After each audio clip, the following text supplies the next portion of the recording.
I am Dr. Nandita Kaushal, Senior Assistant Professor in the Department of Public Administration, University of Lucknow, Lucknow, Uttar Pradesh.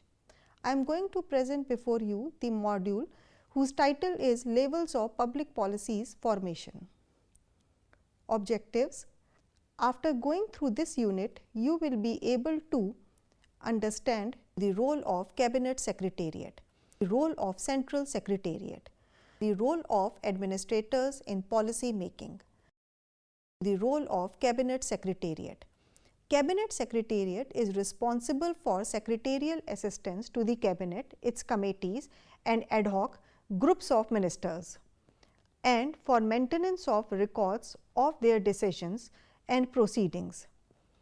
The administrative head of Cabinet Secretariat is Cabinet Secretary, who is in charge with the responsibility of ensuring coordination at the administrative level. As an important body of the government, the Cabinet Secretariat has to play its creative, functional, informative and coordinative role in the functioning of the Cabinet.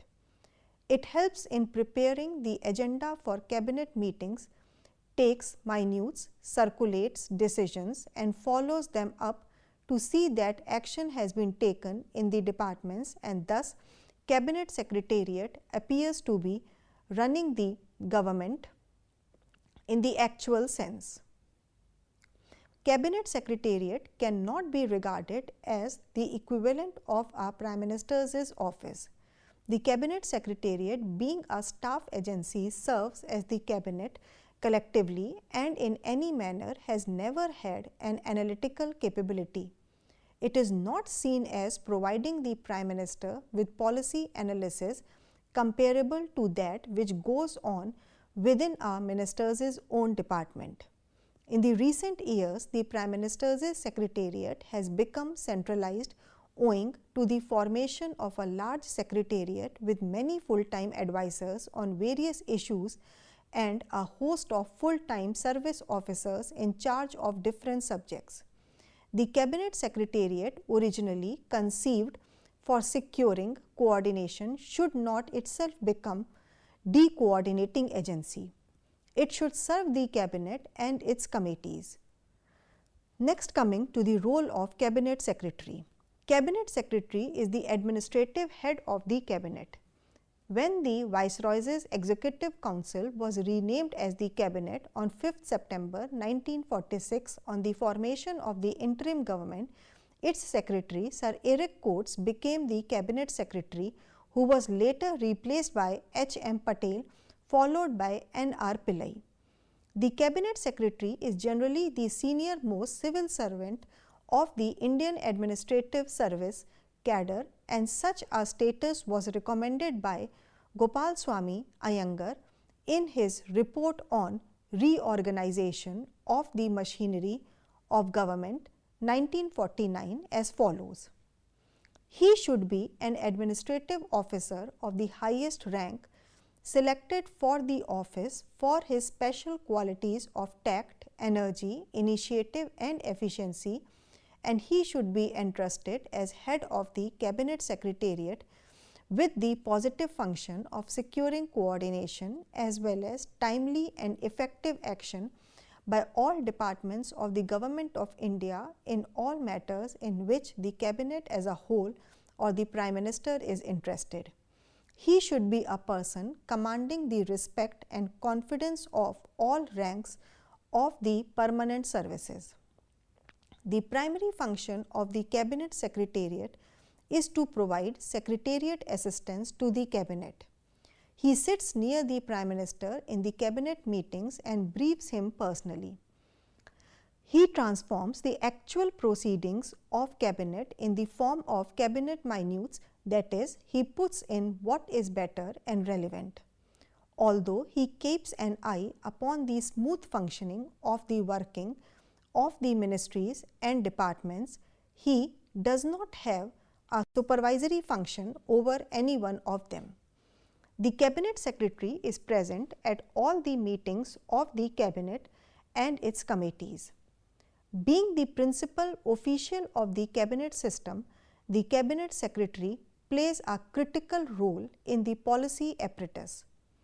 Although it is observed that the Cabinet Secretary has not been allotted a clear enough role and a strong enough position in relation to policy making, he must be a sufficiently senior officer so as to command the confidence and respect of all the heads of the departments.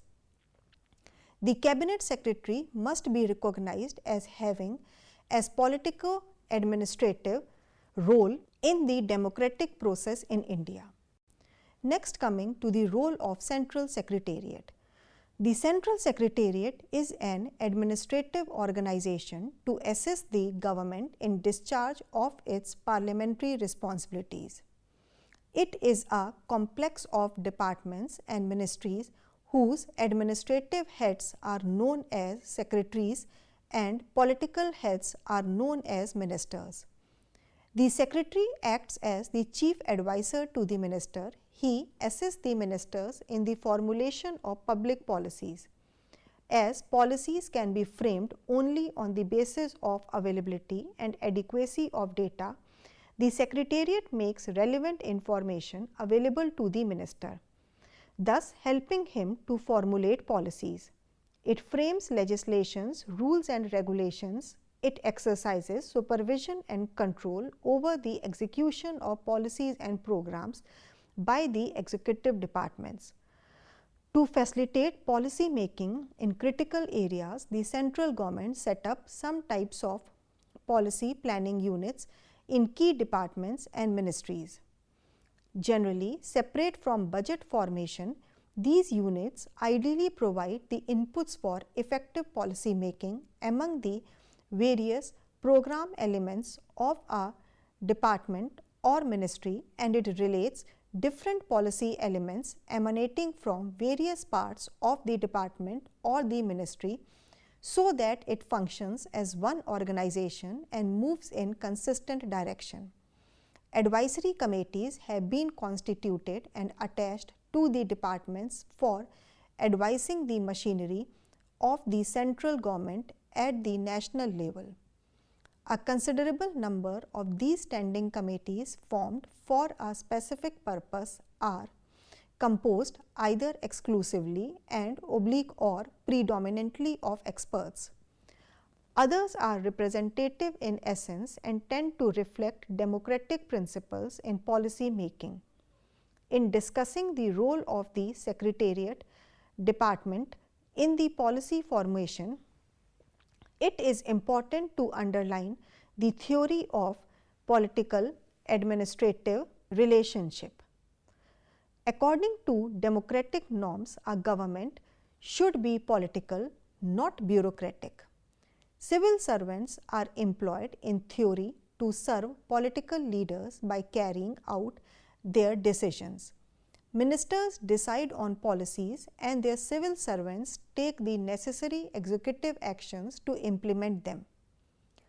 Whereas in practice, the civil servants exercise much more power in the formulation of public policies than the formal description of their responsibility suggests. Since public policy making has to rely more and more on technical advice of specialists and on the administrative experience of generalists, their advice is given more and more weight by the ministers. Indeed, the way in which senior civil servants collect the data necessary for policy decisions, analyze the problems involved and present the pros and cons of selected policy options. It shows that they have a considerable influence on the final policy decisions. Ministers often find it even more difficult to resist the choice of policy options pressed on them, if those are based on a better analysis of the needs of the future. The success and failure of most of the public policies adopted since India's independence may be seen to be related to the role of the administrators. Next, coming to the role of administrators in policy making. In the United Nations publication, it was stated that the senior administrator is responsible for formulating or advising in the formulation of policies designed to achieve development goals and mobilizing, organizing and managing the resources necessary to carry through these policies. In the policy making role, they have the following functions. First, the senior civil servants must clearly understand the nature and significance of the national goals or mega policies which the nation has set. Second, they should assist the policy makers to avoid ambiguities. They should advise them on the importance of adopting policies which can be implemented.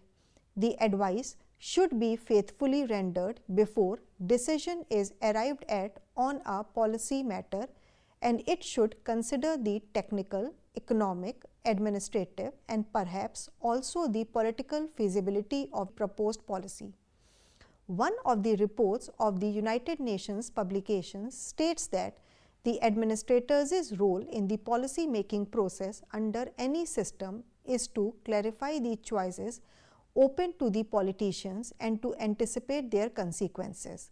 Next, they should be to translate the general policy and its objectives into operational targets. This function should also include the analysis of probable costs and benefits of each way of achieving the operational targets. Such an analysis would facilitate the choice of policy alternatives.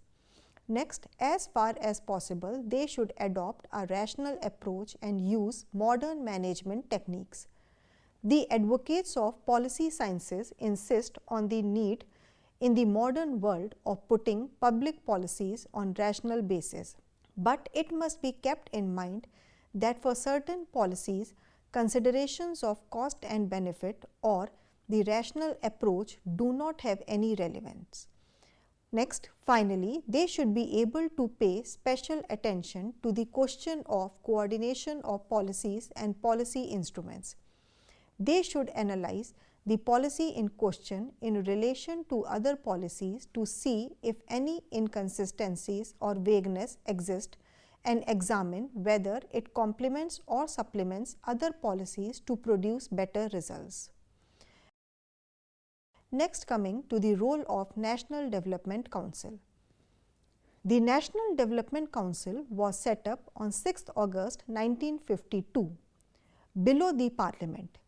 The National Development Council is the highest body responsible for policy matters in planning, the broad approach to a 5-year plan, the draft memorandum indicating its main features, the draft outline and final draft are all placed for discussion before the National Development Council.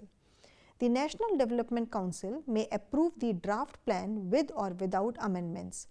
In October 1967, on the recommendations of the First Administrative Reforms Commission, the National Development Council was reconstituted and its functions were redefined to include: first, prescription of guidelines for the formulation of national plans, including assessment of resources.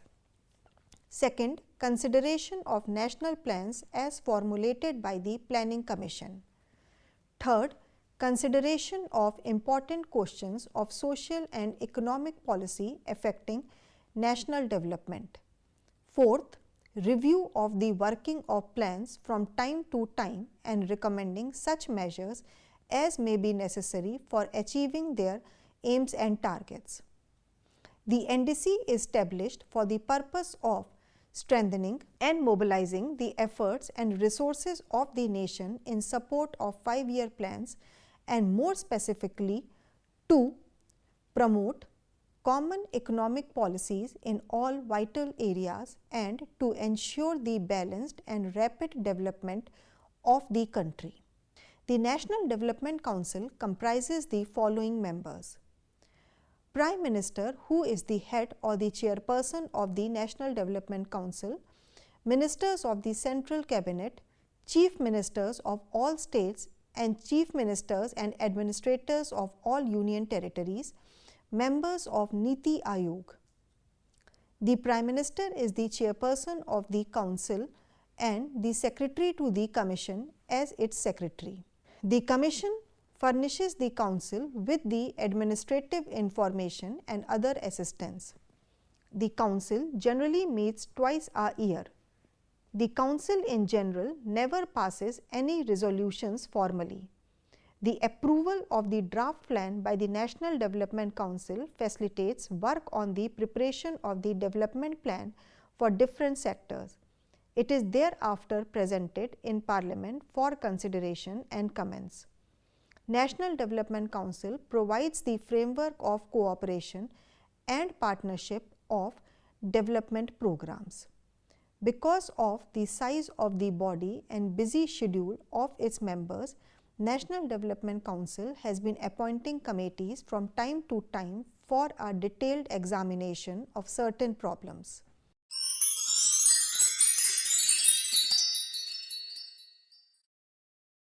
The broad theoretical framework of the cabinet government in India is derived from the British model. The cabinet in India acts as a collective body where minister takes an integrated decision and acts as a decision-making body on broad policy outlines as well as specific matters related to it. All kinds of policies affecting the federation are analyzed in detail in the cabinet before they are presented to the Parliament for their approval. But the cabinet itself as a whole has to be persuaded of the correctness of most of the decisions. Although the Union Cabinet has a very important and challenging role to play in the policy decisions, it is not without shortcomings. The Cabinet makes use of Cabinet committees to facilitate decision making in the areas of political and economic significance. These committees change according to the requirements of the situation, and occasionally ad hoc committees are set up for a specific purpose. The Cabinet Secretary is present at all the meetings of the Cabinet and its committees. Being the principal official of the Cabinet system, the Cabinet Secretary plays a critical role in the policy apparatus. Although it is observed that the Cabinet Secretary has not been allotted a clear enough role and a strong enough position in relation to policy making, he must be a sufficiently senior officer so as to command the confidence and respect of all the heads of the departments.